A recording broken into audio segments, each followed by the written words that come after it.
Le deuxième numéro des histoires incroyables de la Coupe du Monde. Aujourd'hui, les Léopards de Mobutu. En 1974, l'équipe du Zaïre est la première équipe d'Afrique noire à participer au mondial, organisé à l'époque en Allemagne de l'Ouest. La suite de l'histoire par Olivier Petit, rencontré par Karine Henry.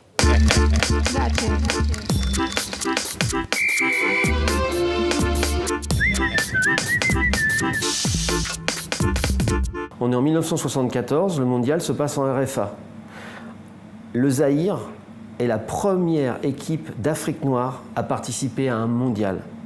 C'est pour le dictateur Mobutu d'avoir ces léopards au mondial. Pour lui, c'est l'extase totale. Enfin, il va pouvoir montrer à son peuple asservi qu'il est un grand dirigeant parce qu'il a une très belle équipe qui va représenter le pays lors du mondial. Le seul problème, c'est que ces joueurs sont un petit peu indisciplinés, surtout quand on leur promet des primes et qu'on ne leur donne pas. Les léopards vont décider de faire la grève du jeu. Le gardien va faire la grève des arrêts. Et ils vont jouer le plus lentement possible. Ce qui fait qu'ils vont prendre l'une des plus belles tôles de l'histoire du mondial, avec un beau 9-0 contre la Yougoslavie lors du premier match.